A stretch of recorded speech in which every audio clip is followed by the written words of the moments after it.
போன பதிவில் ஈரான் உக்ரைனுக்கு எதிரான ஒரு தாக்குதலுக்கு தயாராகிட்டு இருக்காங்கன்னு சொல்கிறப்போ நிறைய பேர் அதை நம்பலை. என்னப்பா இருக்கு, இது நடக்குமா, இல்லை ஈரான் உண்மையிலே உக்ரைனை அடிக்கிறதுக்கான பாசிபிலிட்டிஸ் இருக்காங்க.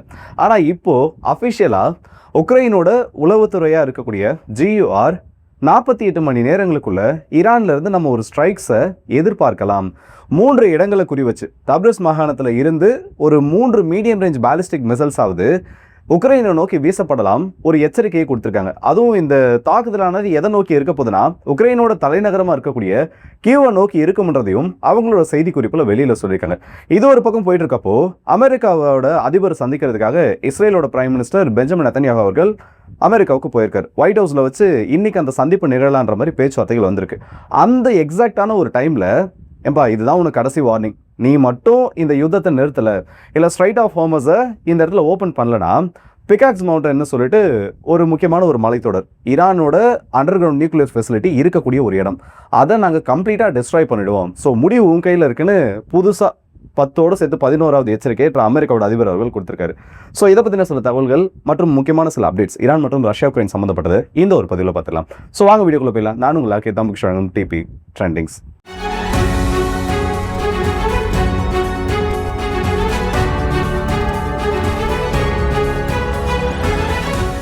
வீடியோக்குள்ளே போகிறதுக்கு முன்னாடி முக்கியமான ஒரு விஷயம் என்னென்னா, இருங்க,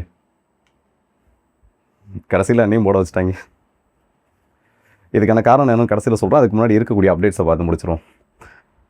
உக்ரைனோட டிஃபென்ஸ் இன்டெலிஜென்ஸ் ஏஜென்சியாக இருக்கக்கூடிய GUR இன்னைக்கு அவங்களோட அஃபிஷியல் டெலகிராம் சேனல் மற்றும் சில செய்திகளில் ஒரு சம்பவத்தை கன்ஃபார்ம் பண்ணியிருக்காங்க. என்னன்னு பார்த்தோன்னா, கடந்த சில நாட்களுக்கு முன்னாடி ஈரானுக்கு சொந்தமான ஒரு சிவிலியன் கார்கோ கப்பல் காஸ்பியன் கடல் பகுதியில் வச்சு தாக்கப்படுது. அதில் ஈரானியர் ஒருத்தர் இறந்துட்டார்.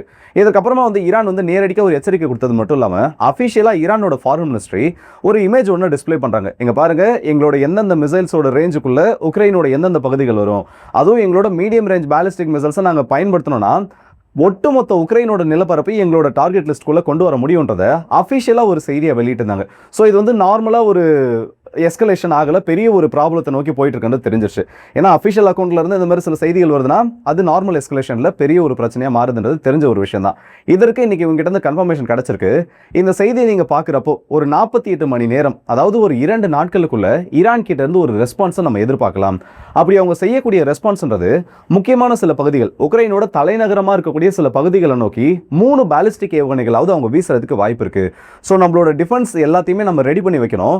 முக்கியமான ஒரு கட்டத்தை நோக்கி நம்ம போயிட்டு இருக்கோன்றதையும் ஒரு அறிவிப்பாக கொடுத்துருக்காங்க. அப்போ ஈரான் இந்த இடத்துல தாக்குறாங்கன்னா அதோட ஷேடோவில் ரஷ்யா வந்தாலும் தாக்குவாங்க.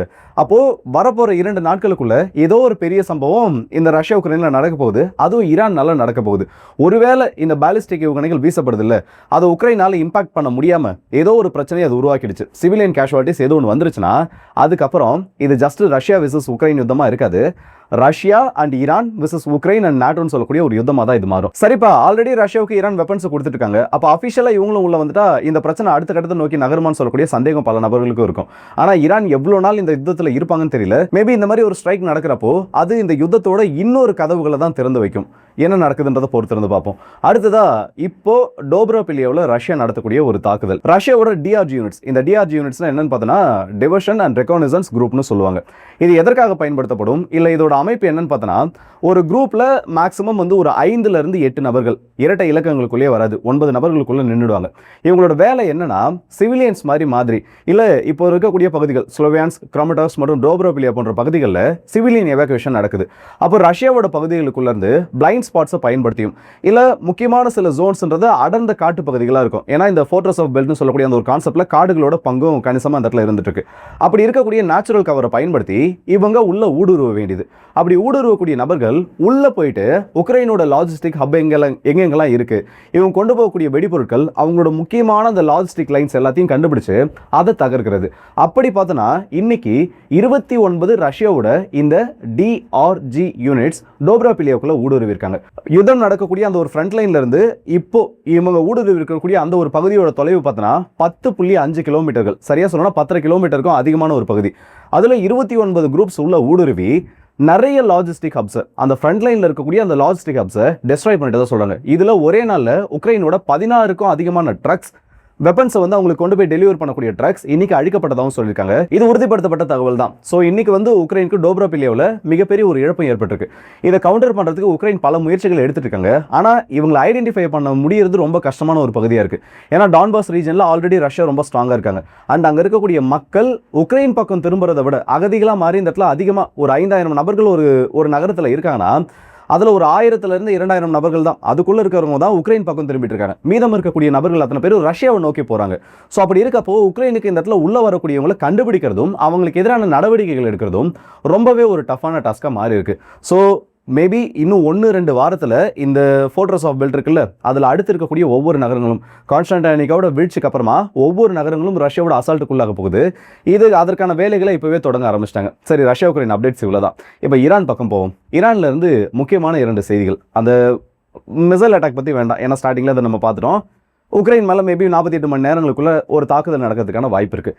மெயினான சம்பவம் என்னன்னா, ஓமன் இன்னைக்கு ஒரு பிளானை ஈரான் கிட்ட ப்ரெசென்ட் பண்ணியிருக்காங்க. அதாவது ஸ்ட்ரைட் ஆஃப் ஹோமஸில் டோல் வாங்கக்கூடாது, நான் வாங்குவேன்றது தான் ஈரானோட ஒரு வாதம். நீ வாங்கினா நான் தாக்குவேன்றது அமெரிக்காவோட பிரச்சனையாக அந்த இடத்துல போயிட்டு இருக்கு. இப்போ ஓமன் என்ன சொல்கிறாங்கன்னா, கல்ஃப் நாடுகள் எல்லாருமே சேர்ந்து ஈரானுக்கும் ஓமனுக்கும் ஒரு ஃபிக்ஸடான ஒரு ப்ரைஸ், அதாவது ஆனுவலி இவ்வளோ, கப்பல்கள் கணக்கில் கிடையாது, ஒரு வருஷத்துக்கு இவ்வளோ, இந்த ஸ்ட்ரைட் ஆஃப் ஹோமஸை யூஸ் பண்ணுறதுக்காக நாங்கள் உங்களுக்கு கொடுத்துட்றோம். எங்கள் கப்பல்கள் மேலே எந்த விதமான தாக்குதலும் நடக்கக்கூடாதுன்னு கல்ஃப் ஸ்டேட்ஸ் ஓமனை பயன்படுத்தி ஈரானுக்கு ஒரு மெசேஜை பாஸ் பண்ணியிருக்காங்க.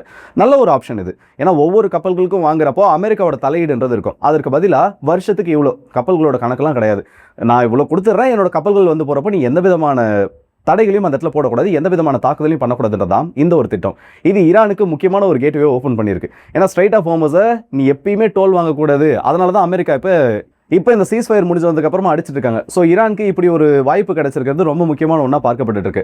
அண்ட் அது மட்டும் இல்லாமல் அமெரிக்கா அவசரத்தில் என்ன ஒரு முடிவு இல்லை என்ன ஒரு அறிவிப்பு வெளியில் கொடுத்துட்டாங்கன்னா, ஈரானோட ஃப்ரோசன் அசட்ஸ் இருக்குல்ல, பல பில்லியன் டாலர் மதிப்பீட்டில் மத்திய கிழக்கு நாடுகளையும் அமெரிக்கா மற்றும் ஐரோப்பிய ஒன்றிய நாடுகளையும் அவங்களோட ஆசட்ஸ், அவங்களுக்கு சொந்தமான சொத்துக்கள் முடக்கி வைக்கப்பட்டிருக்கு. இப்போ எந்தெந்த கப்பல்கள் எல்லாம் இந்த ஸ்ட்ரைட் ஆஃப் ஹோமஸ் பகுதியில் தாக்கப்பட்டுச்சோ, இல்லை எந்தெந்த வெசல்ஸ் எல்லாம் டேமேஜ் ஆச்சோ, அது எல்லாத்துக்கும் நிவாரணமாக நாங்கள் இந்த ஃப்ரோசன் அசட்ஸை பயன்படுத்தி அதன் மூலயமா வரக்கூடிய ரெவன்யூ நாங்கள் கொடுக்க போகிறோம்னு சொல்லியிருக்காங்க. இப்போ அதுக்கு ஈரான் என்ன பதில் கொடுத்துருக்காங்கன்னா, சரி ஓகே நீங்கள் கொடுத்துங்க, பிரச்சனை இல்லை, ஆனால் எந்தெந்த நிறுவனங்களுக்கு கொடுப்பீங்கன்னு ஒரு க்ரைட்டீரியா இருக்குல்ல, எந்தெந்த நிறுவனங்களுக்கெல்லாம் நீங்கள் எங்களோட அசட்ஸை, ஃப்ரோசன் அசட்ஸை பயன்படுத்தி அந்த நிதியுதவின்றதை இல்லை நிவாரணமோ ஏதோ ஒன்று எங்களோட அசட்ஸை பயன்படுத்தி நீங்கள் யாருக்கெல்லாம் அந்த பணத்தை கொடுக்குறீங்களோ அந்த கப்பல் ஒன்று கூட ஸ்ட்ரைட் ஆஃப் ஹோமஸையும் தாண்டாது, அங்கே செங்கடல் பக்கம் இருக்குல்ல, பாப் அல் மந்தாப் ஸ்ட்ரைட், சவுதி அரேபியாவோட முக்கியமான ஒரு செக் பாயிண்ட், அதையும் தாண்டாதுன்னு ஒரு எச்சரிக்கையை கொடுத்துருக்காங்க. என்னப்பா இது பிரச்சனை எல்லாமே எஸ்கலேட் ஆகிட்டு இருக்கு, அப்போ இதுக்கு முடிவே இல்லையா, இதுக்கான வாய்ப்பு எதுவுமே இல்லையான்னு பார்த்தோன்னா, ஈரானை விட அமெரிக்காவோட அதிபர் ஒரு படி மேலே போயிட்டு ஃப்ரெஷ்ஷான ஒரு த்ரெட்டை கொடுத்துருக்காரு. அது என்ன ஃப்ரெஷ்ஷான ஒரு த்ரெட்? ஆல்ரெடி பார்த்தோன்னா ஏகப்பட்ட வார்னிங்கிறத கொடுத்துருக்காரு. ஈரான் வந்து அவங்களோட ஈரானோட மனித குலமே இல்லாத அளவுக்கு, இல்லை அவங்களோட ஏதோ ஒன்று சொல்லியிருந்தார், ஹியூமனிட்டி ரேஸ்ன்றதே இந்த இடத்துல கம்ப்ளீட்டாக ஈரானோடது காலியாகனு சொல்லக்கூடிய அளவுக்கு ஒரு ஸ்ட்ரைக் நடத்தப்படுறதெல்லாம் வார்னிங்கை கொடுத்துருந்தாரு. இப்போ அதில் புதுசாக என்ன ஆட் ஆயிருக்குன்னா, ஈரானோட 3 முக்கியமான நியூக்ளியர் ஃபெசிலிட்டி இருக்குது. ஒன்று ஃபோர்டோ, இன்னொன்று நட்டான்ஸ், அடுத்தது இஃப்ஷான். இது 3த்துக்கு காமனாக இருக்கக்கூடிய ஒரு விஷயம் என்னென்னா, ஒரு மலைத்தொடர். இந்த மலைத்தொடரோட பேர் ஜாகோஸ் மவுண்டைன் ரேஞ்சுன்னு சொல்லுவாங்க.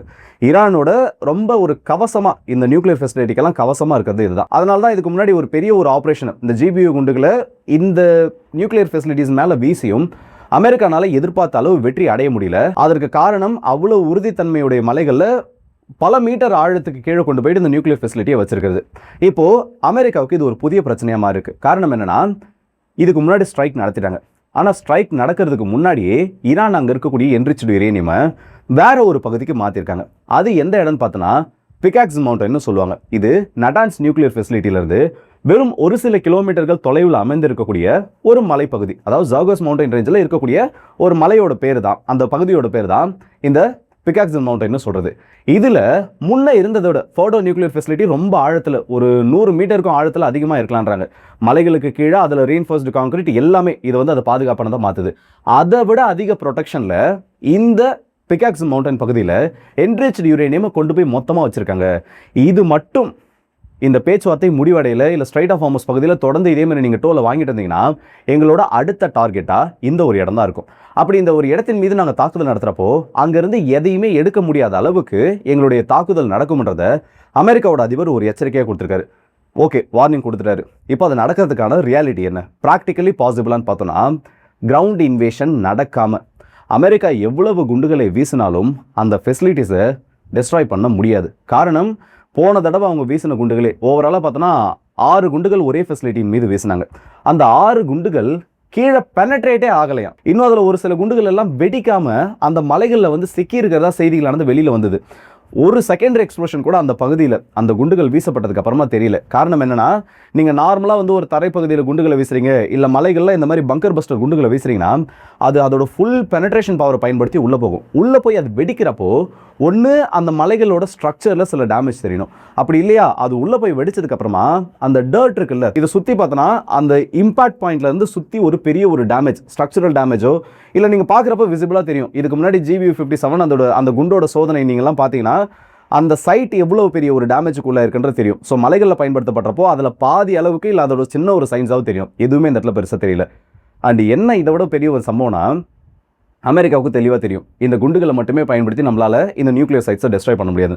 அப்போ கிரவுண்ட் இன்வேஷன் உள்ளே போயிட்டு டைரெக்டாக அந்த என்ரிச்டு யுரேனியம் எடுக்கிறது மட்டும்தான் ப்ராக்டிக்கலி ஒரே வழி. இதை தவிர்த்து நீங்கள் 100 குண்டுகள் அந்த மலைகளின் மீது வீசினாலும் மலைகளோட பல மீட்டர் ஆழத்தில் அந்த ஃபெசிலிட்டிஸ் ஆனது இருக்குது. அதை டேரெக்டாக உங்களால் டெஸ்ட்ராய் பண்ண முடியாது. அண்ட் ரிப்பீட்டடாக உங்களால் இந்த மாதிரியான குண்டுகளையும் வீச முடியாது. காரணம், B2 பாம்பரில் இருந்து மட்டும்தான் அதை உங்களால் வீச முடியும். ஸோ அதில் ஏகப்பட்ட ரெஸ்ட்ரிக்ஷன்ஸ் ஆனது இருக்குது. அப்புறம் எதுக்குப்பா இப்போ புதுசாக ஒரு வார்னிங்காக அதை கொடுத்துருக்காரு?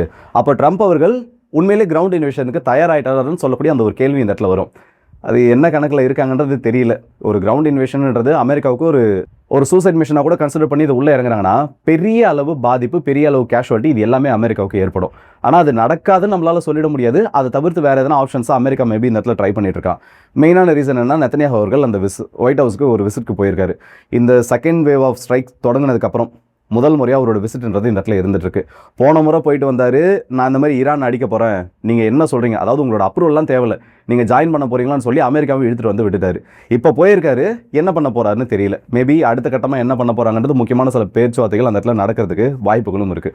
ஸோ இதை பற்றி உங்களோட கருத்துக்கள் என்ன சொல்லி மறக்காமல் கமெண்ட் செக்ஷனில் சொல்லுங்கள். அண்ட் குறிப்பாக சொல்லணும்னா 48 மணி நேரம் டைம் ஈரான் உக்ரைன் அடிக்கிறதுக்கு.